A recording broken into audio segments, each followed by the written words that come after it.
ಬೆಳಗಿನ ಬೆಳಕು. ಅರಣ್ಯಕಾಂಡ 8ನೇ ಅಧ್ಯಾಯ 9-11. ಲೇವಿಯರನ್ನು ಸಮರ್ಪಿಸುವುದು ಭಾಗ 2.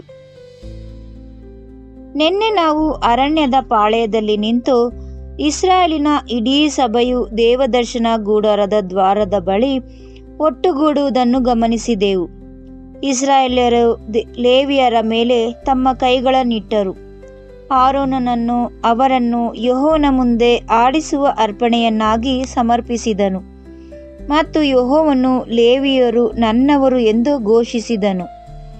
ಆ ಕ್ಷಣವು ಕೇವಲ ಮರುಭೂಮಿಯಲ್ಲಿದ್ದ ಒಂದು ಪುರಾತನ ಕುಲಕ್ಕಾಗಿ ನಡೆಸಲಾದ ಕೇವಲ ಒಂದು ಆಚರಣೆಯಾಗಿರಲಿಲ್ಲ, ಅದೊಂದು ದೃಷ್ಟಾಂತವಾಗಿತ್ತು. ಲೇವಿಯರು ಎಂದಿಗೂ ನಿಲ್ಲದಕ್ಕಿಂತಲೂ ಅತ್ಯಂತ ಹತ್ತಿರದ ಸನ್ನಿಧಿಯಲ್ಲಿ ನಿಲ್ಲಲಿರುವ ಒಂದು ಜನರಿಗಾಗಿ ಯೆಹೋವನು ಯೋಜಿಸುತ್ತಿದ್ದ ಸಂಗತಿಯ ಜಾಗರೂಕತೆಯಿಂದ ನಿರ್ಮಿಸಲ್ಪಟ್ಟ ನೆರಳಾಗಿತ್ತು. ಇಂದು ನಾವು ಆ ಸನ್ನಿವೇಶವನ್ನು ಒಳಗಿನಿಂದ ನೋಡಲು ಪ್ರಾರಂಭಿಸೋಣ. ನಾವು ಲೇವಿಯರಲ್ಲ, ಆದರೆ ನಾವು ನೂತನ ಸೃಷ್ಟಿಯಾಗಿದ್ದೇವೆ ಮತ್ತು ಅರಣ್ಯಕಾಂಡ 8ನೇ ಅಧ್ಯಾಯ 9-11 ಸಂಭವಿಸಿದ ಪ್ರತಿಯೊಂದು ಸಂಗತಿಯು ನಾವು ಯಾರಾಗಿದ್ದೇವೆ, ನಮ್ಮನ್ನು ಹೇಗೆ ಪ್ರತ್ಯೇಕಿಸಲಾಯಿತು ಮತ್ತು ನಮ್ಮನ್ನು ಕರೆದಾತನಿಗೆ ನಾವು ಹೇಗೆ ಕಾಣಿಕೆಯಾಗಿ ನೀಡಲ್ಪಟ್ಟಿದ್ದೇವೆ ಎಂಬುದರ ಕುರಿತು ನೇರವಾಗಿ ಮಾತನಾಡುತ್ತದೆ. ಆ ವಾಕ್ಯ ಭಾಗದಲ್ಲಿ ಲೇವಿಯರ ಕುರಿತು ಯೆಹೋವನು ಹೇಳಿದ ಅತ್ಯಂತ ಮೊದಲನೆಯ ಸಂಗತಿ ಇದಾಗಿತ್ತು: ಅವರನ್ನು ಇಸ್ರಾಯೇಲರೊಳಗಿಂದ ಕರೆತಂದು ಪ್ರತ್ಯೇಕಿಸಿರಿ. ಅವರೇನು ಭಿನ್ನವಾದ ಜನಾಂಗದವರಾಗಲಿಲ್ಲ, ಅವರೇನು ಕಣ್ಣಿಗೆ ಕಾಣಿಸುವ ಯಾವುದೇ ಗುರುತಿನೊಂದಿಗೆ ಹುಟ್ಟಿರಲಿಲ್ಲ. ಅವರು ಅದೇ ಪಾಳೆಯದಲ್ಲಿ ವಾಸಿಸುತ್ತಿದ್ದರು, ಅದೇ ಮನ್ನವನ್ನು ಉಣ್ಣುತ್ತಿದ್ದರು, ಅದೇ ಮೇಘಸ್ತಂಭದ ಕೆಳಗೆ ನಡೆಯುತ್ತಿದ್ದರು. ಆದರೆ ಒಂದು ನಿರ್ದಿಷ್ಟ ಕ್ಷಣದಲ್ಲಿ ಯೆಹೋವನು ಆ ಸಭೆಯ ಒಳಗಡೆ ಕೈಚಾಚಿ ಅವರನ್ನು ಹೊರಗೆ ತೆಗೆದನು. ಅವರನ್ನು ತನ್ನ ಉದ್ದೇಶಕ್ಕಾಗಿ ಯೆಹೋವನಿಗೆ ಮರಳಿ ಒಪ್ಪಿಸುವಂತೆ ಜನರೊಳಗಿಂದ ತೆಗೆದು ಹಾಕಲಾಯಿತು. ನೂತನ ಸೃಷ್ಟಿಯ ಕುರಿತು ಮಾತನಾಡುವಾಗ ಕ್ರಿಸ್ತನು ವಿವರಿಸುವುದು ಇದನ್ನೇ ಆಗಿದೆ: ನಾನು ನಿಮ್ಮನ್ನು ಲೋಕದೊಳಗಿಂದ ಆರಿಸಿಕೊಂಡೆನು. ಯೋಹಾನ 15ನೇ ಅಧ್ಯಾಯ 19ನೇ ವಾಕ್ಯ. ಭೌಗೋಳಿಕವಾಗಿ ಹೊರಗೆ ತೆಗೆದುಕೊಳ್ಳಲ್ಪಟ್ಟದ್ದಲ್ಲ, ನಾವು ಇಂದಿಗೂ ಇಲ್ಲೇ ಬದುಕುತ್ತಿದ್ದೇವೆ, ಇಲ್ಲೇ ಕೆಲಸ ಮಾಡುತ್ತಿದ್ದೇವೆ, ಇನ್ನುಳಿದ ಪ್ರತಿಯೊಬ್ಬರಂತೆಯೇ ಅದೇ ಬೀದಿಗಳಲ್ಲಿ ನಡೆಯುತ್ತಿದ್ದೇವೆ. ಆದರೆ ನಾವು ಯಾರಿಗೆ ಸೇರಿದ್ದೇವೆ ಮತ್ತು ನಾವು ಯಾವುದಕ್ಕಾಗಿ ಇದ್ದೇವೆ ಎಂಬ ವಿಷಯದಲ್ಲಿ ಆತ್ಮಿಕವಾಗಿ ನಮ್ಮ ಸ್ಥಾನದ ದೃಷ್ಟಿಯಿಂದ ಹೊರಗೆ ತೆಗೆದುಕೊಳ್ಳಲ್ಪಟ್ಟಿದೆ. ಈ ಲೋಕವು ನಮ್ಮನ್ನು ಬಿಡುಗಡೆ ಮಾಡಲಿಲ್ಲ, ಆತನೇ ಒಳಗಡೆ ಕೈಚಾಚಿ ನಮ್ಮನ್ನು ಆರಿಸಿಕೊಂಡನು. ಪೌಲನು ಇದನ್ನು ಕೊಲೊಸ್ಸೆಯವರಿಗೆ 1ನೇ ಅಧ್ಯಾಯ 13 ಸ್ಪಷ್ಟವಾಗಿ ಇರಿಸುತ್ತಾನೆ. ಆತನು ನಮ್ಮನ್ನು ಅಂಧಕಾರದ ವಶದಿಂದ ಬಿಡಿಸಿ ತನ್ನ ಪ್ರೀತಿಯ ಮಗನ ರಾಜ್ಯಕ್ಕೆ ಸೇರಿಸಿದನು. ಇಲ್ಲಿ ಸೇರಿಸಿದನು ಎಂದು ಭಾಷಾಂತರಿಸಲಾದ ಪದವು ಒಂದು ದೇಶದಿಂದ ಮತ್ತೊಂದು ದೇಶಕ್ಕೆ ಭೌತಿಕವಾಗಿ ಸ್ಥಳಾಂತರಿಸಲ್ಪಡುವುದರ ಆಳವಾದ ಅರ್ಥವನ್ನು ಹೊತ್ತಿದೆ. ಒಂದು ಕ್ಷಣದಲ್ಲಿ ನಾವು ಜನರ ಮಧ್ಯೆ ಇದ್ದೆವು, ನಂತರ ಯೆಹೋವನು ನಮ್ಮನ್ನು ಅವರೊಳಗಿಂದ ಆರಿಸಿಕೊಂಡನು. ಇದು ಅಹಂಕಾರವಲ್ಲ, ಬದಲಾಗಿ ನಮ್ಮ ಕರೆಯಲ್ಲಿ ವಾಸ್ತವವಾಗಿ ಸಂಭವಿಸಿದ ಸತ್ಯ ಸಂಗತಿಯಾಗಿದೆ. ಮತ್ತು ಇಲ್ಲಿಯೇ ನಮ್ಮನ್ನು ಪರಿಶೋಧಿಸುವ ಸಂಗತಿ ಇದೆ. ಲೇವಿಯರು ತಾವೇ ಲೇವಿ ಕುಲವಾಗಬೇಕೆಂದು ಆರಿಸಿಕೊಳ್ಳಲಿಲ್ಲ, ಅವರು ಅದರಲ್ಲಿಯೇ ಜನಿಸಿದರು. ಆದರೆ ಆ ಜನನವು ಒಂದು ಕರೆಯೊಂದಿಗೆ ಬಂದಿತ್ತು. ಅದನ್ನು ಅವರು ಸ್ವೀಕರಿಸಿ ಉದ್ದೇಶಪೂರ್ವಕವಾಗಿ ಅದರಲ್ಲಿ ನಡೆಯಬೇಕಾಗಿತ್ತು. ಅದೇ ರೀತಿಯಲ್ಲಿ ನೂತನ ಸೃಷ್ಟಿಯು ತನ್ನ ಕರೆಯನ್ನು ತಾನೇ ಆರಿಸಿಕೊಳ್ಳಲಿಲ್ಲ, ಪವಿತ್ರಾತ್ಮನನ್ನು ಚಲಿಸಿದನು.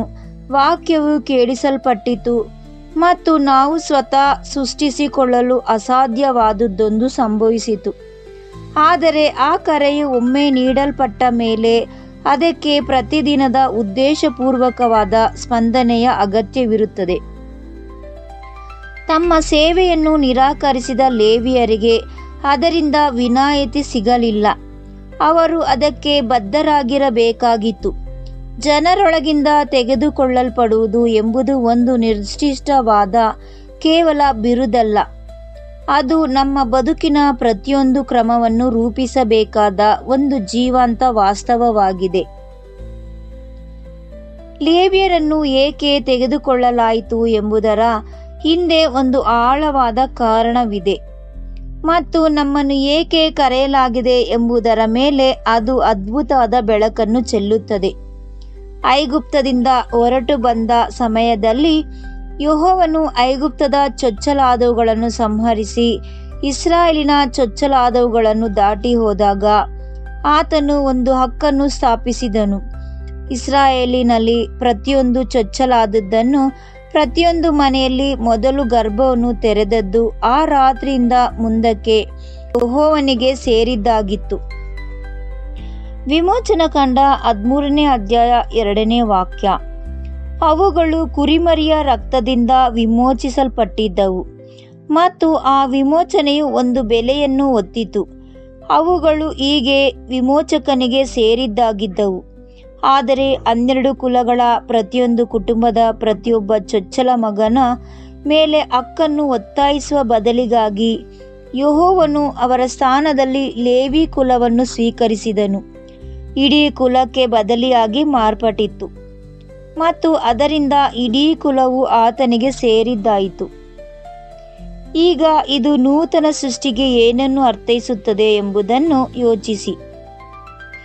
ನಾವು ಸಹ ವಿಮೋಚಿಸಲ್ಪಟ್ಟಿದ್ದೇವೆ, ಯಾವುದೇ ಕಲೆಯಿಲ್ಲದ ಕುರಿಮರಿಯ ರಕ್ತದಿಂದಲ್ಲ, ಬದಲಾಗಿ ಅದಕ್ಕಿಂತಲೂ ಅಪರಿಮಿತವಾದ ಶ್ರೇಷ್ಠವಾದುದರಿಂದ ನೀವು ಕ್ರಯಕ್ಕೆ ಕೊಳ್ಳಲ್ಪಟ್ಟವರಾಗಿದ್ದೀರಿ. 1 ಕೊರಿಂಥದವರಿಗೆ 6ನೇ ಅಧ್ಯಾಯ 20ನೇ ವಾಕ್ಯ. ಆ ಕೊಳ್ಳುವಿಕೆಯು ಕೇವಲ ಪಾಪದ ಕ್ಷಮೆಯಷ್ಟೇ ಆಗಿರಲಿಲ್ಲ, ಅದು ಮಾಲೀಕತ್ವದ ಬದಲಾವಣೆಯಾಗಿತ್ತು. ವಿಮೋಚಿಸಲ್ಪಟ್ಟವನು ಇನ್ನು ಮುಂದೆ ತನ್ನ ಸ್ವಂತದವನಲ್ಲ. ಇಸ್ರಾಯೇಲಿನ ಚೊಚ್ಚಲಾದವರು ಐಗುಪ್ತದಿಂದ ಹೊರಟಾಗ ವಿಮೋಚಿಸಲ್ಪಟ್ಟರು ಮತ್ತು ಅದರಿಂದ ಯೆಹೋವನಿಗೆ ಸೇರಿದರು. ನೂತನ ಸೃಷ್ಟಿಯು ಗೊಲ್ಗೊಥಾದಲ್ಲಿ ವಿಮೋಚಿಸಲ್ಪಟ್ಟಿದೆ ಮತ್ತು ಅದರಿಂದ ಯೆಹೋವನಿಗೆ ಸೇರಿದೆ. ಇದೊಂದು ಕೇವಲ ಹೋಲಿಕೆಯಲ್ಲ, ಇದು ನಮಗೆ ಏನಾಯಿತು ಎಂಬುದರ ಅತ್ಯಂತ ಮೂಲಭೂತವಾದ ವಿವರಣೆಯಾಗಿದೆ.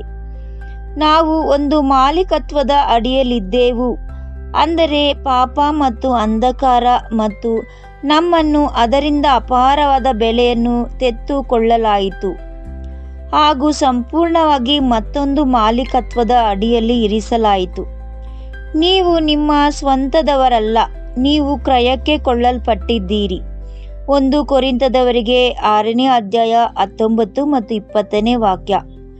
ಚೊಚ್ಚಲಾದವರ ವಿಮೋಚನೆಯ ಕಾರಣದಿಂದ ಲೇವಿಯರನ್ನು ಜನರೊಳಗಿಂದ ಆರಿಸಿಕೊಂಡ ಅದೇ ನಿಯಮವೇ ನಮಗೂ ನಿಖರವಾಗಿ ಅನ್ವಯಿಸುತ್ತದೆ.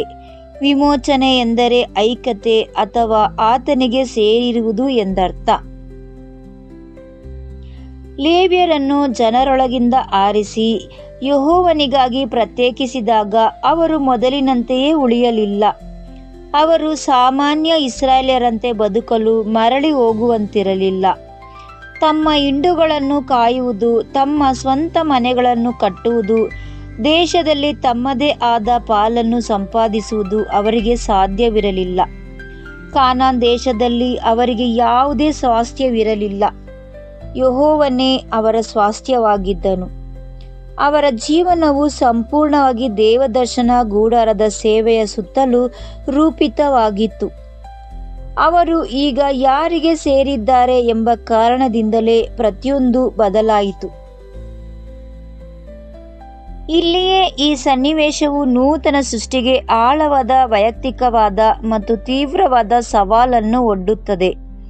ನಾವು ಪ್ರತ್ಯೇಕಿಸಲ್ಪಟ್ಟಿದ್ದೇವೆ ಎಂದು ಮಾತನಾಡುತ್ತೇವೆ ಮತ್ತು ಯೆಹೋವನ ದೃಷ್ಟಿಯಲ್ಲಿ ನಾವು ನಿಜವಾಗಿಯೂ ಮತ್ತು ಸಂಪೂರ್ಣವಾಗಿಯೇ ಹಾಗೆಯೇ ಇದ್ದೇವೆ. ಆದರೆ ನಮ್ಮ ದೈನಂದಿನ ಜೀವನವು ಜನರೊಳಗಿಂದ ಆರಿಸಲ್ಪಟ್ಟ ಒಬ್ಬ ವ್ಯಕ್ತಿಯ ಜೀವನದಂತೆ ಕಾಣಿಸುತ್ತದೆಯೇ? ನಮ್ಮ ಆದ್ಯತೆಗಳು ಇನ್ನು ಮುಂದೆ ತನಗಾಗಿಯೇ ಬದುಕದ ಒಂದು ಜೀವನವನ್ನು ಪ್ರತಿಫಲಿಸುತ್ತವೆಯೇ? ದೇವರು ನಮ್ಮ ಸ್ವಾಸ್ಥ್ಯವಾಗಿದ್ದಾನೆಯೇ?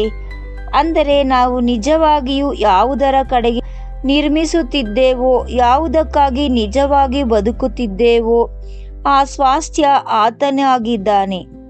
ಅಥವಾ ನಾವು ಪ್ರತ್ಯೇಕಿಸಲ್ಪಟ್ಟಿದ್ದೇವೆ ಎಂಬ ಬಿರುದನ್ನು ಹೊತ್ತುಕೊಂಡು ಮೌನವಾಗಿ ಇನ್ನೂ ಸಾಮಾನ್ಯ ಜನರು ಸಂಪಾದಿಸುವುದನ್ನೇ ಸಂಪಾದಿಸುತ್ತಾ ಮತ್ತು ಸಾಮಾನ್ಯ ಜನರು ಹೋಗುವ ಕಡೆಗೆ ಹೋಗುತ್ತಿದ್ದೇವೆಯೇ?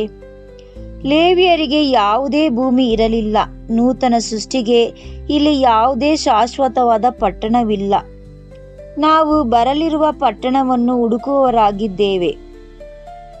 ಇಬ್ರಿಯರಿಗೆ 13ನೇ ಅಧ್ಯಾಯ 14ನೇ ವಾಕ್ಯ.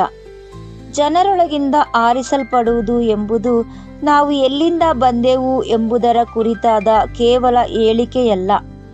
ಅದು ನಾವು ಎಲ್ಲಿಗೆ ಹೋಗುತ್ತಿದ್ದೇವೆ ಮತ್ತು ಈಗ ಆ ಕ್ಷಣದಲ್ಲಿ ಯಾವುದಕ್ಕಾಗಿ ಬದುಕುತ್ತಿದ್ದೇವೆ ಎಂಬುದರ ಕುರಿತಾದ ಹೇಳಿಕೆಯಾಗಿದೆ.